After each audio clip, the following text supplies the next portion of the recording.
जय सदाशिव, जय भोलेनाथ, जय पशुपतिनाथ। मैं हरिओम शुक्ला आपका इस ज्ञान क्लास चैनल में स्वागत करता हूँ। अभी हमने पिछले दिनों से ये वीडियो काफ़ी चर्चा में रहा। जो एक तोसा चौधरी लड़की ने माननीय कथावाचक श्री देवकीनंदन ठाकुर जी से प्रश्नोत्तर किया। इस लड़की की मानसिकता में आप देखिए, इसकी लैंग्वेज इतनी नहीं अच्छी थी जितनी आप बड़ों को रिस्पेक्ट देने के लिए बोलते हैं। उस भाषा का यूज नहीं किया इसने इसने बड़े स्पष्ट शब्दों में लोगों ने इसके ठाकुर जी के प्रतिपक्ष में के उत्तर में बहुत से वीडियो बने, पर उनकी तरफ से कोई वीडियो नहीं बना उनके लिए। मैं आपको बताना चाहता हूँ उसकी लैंग्वेज क्या यही लैंग्वेज होनी चाहिए एक कथावाचक सदगुरु के प्रति। उसने स्पष्ट रूप से बोला था कि इतना बड़ा भगवान भूखा है, ऐसे बोलना चाहिए था भगवान को। वो जानती क्या है भगवान शंकर के बारे में। तो इस प्रकार से हम भी बोलेंगे तो यही होगा, उनके राम भी बोलना है। उनके प्रश्नों का उत्तर देते पहले उसने पूछा कि होली में जो हरे पौधों काटा जाता है, कहीं भी किसी शास्त्र में होली के लिए ये नहीं लिखा कि आप हरे पेड़ों काटें, जबकि सब जगह यही बताया गया कि सब में परमात्मा वास है, सच्चिदानंद रूपा। उन्होंने इसीलिए बोला था सच्चिदानंद यानी जो सत्य है, मतलब ट्रू है, आगे पीछे हमेशा सही रहे, ट्रू है, कोई प्रभाव नहीं होगा जिन पे समय का। बुढ़ा आ गए, जवान हो गए, इस प्रकार कोई प्रभाव नहीं।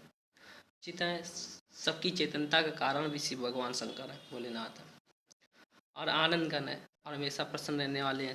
सभी दुखी हो रहे तो दुख सुख वो काम क्रोध में सब ग्रसित है, पर भगवान शंकर सदाशिव हमेशा शिव है।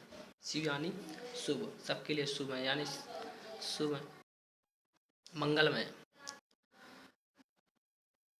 उसने जो एक क्वेश्चन पूछा जल चढ़ाने वाला, तो उसका आंसर मैं देता हूँ। ये संत महात्मा भगवान शंकर के बड़े भक्त श्री एकनाथ की कथा बताता हूँ। एकनाथ जी महाराष्ट्र के संत थे। उन्होंने कांवड़ से गंगा जल लेकर कई संतों के साथ वो रामेश्वर जा रहे थे। काफ़ी दूर था, पैदल चल के भगवान रामेश्वर में जल चढ़ाने के लिए निकल रहे थे। वहाँ पे रास्ते चलते समय उन्हें रास्ते में एक गधा मिला जो भूख से जो प्यास से अत्यंत व्याकुल था, मरणासन था। भगवान एकनाथ ने उसमें भगवान शिव का दर्शन करके उसे जल पिला दिया। अब भगवान शिव से खुश हुए। उन्होंने रामेश्वर में पुजारी के कान में कहा कि मुझे जल पिला दिया गया। और यहाँ पर भी जो भगवान शिव काफ़ी प्रसन्न।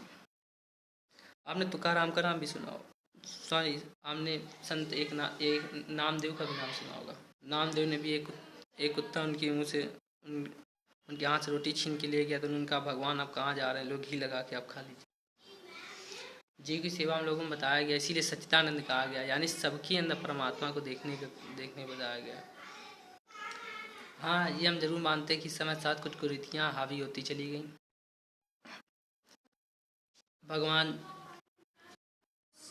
भगवान शिव समस्त जीवधारियों की आत्मा है, महाकाल है। महाकाल का मीन्स काल उनके ऊपर आक्रमण नहीं कर सकता। उनके बाल सफ़ेद नहीं होंगे, वो बुढ़ापा नहीं आएगा, उन्हें मृत्यु नहीं होगी, उनका जन्म नहीं होगा, इसलिए उन्हें महाकाल कहा जाता है। सदियों से वो ऐसे हैं, इसलिए उन्हें महाकाल कहा जाता है। उनके ऊपर काल का कोई प्रभाव नहीं है। अच्छा आप लोग एक बात बताइए, यदि कोई ऐसा आदमी जिसने देश को बचाया तो आप क्या करेंगे, उसका कितना सम्मान करेंगे? उसी बगा भगवान शिव ने अमृत मंथन के समय पूरे संसार को बचाया था, विष पान करके पूरे वर्ल्ड को बचाया था, और खुद अपने गले में जहर पी लिया, अपने नीलकंठ का इलाज खुद उन्होंने जहर पी लिया। क्या उनका सम्मान नहीं करना चाहिए?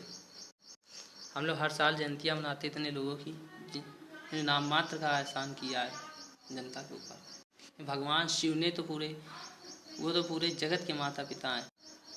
और दूसरा वैज्ञानिक कारण यदि आप जाने तो भगवान शंकर माता पिता होने अलावा उन्होंने जो विषदान वाला काम, इन्होंने पूरे विश्व को बचाया।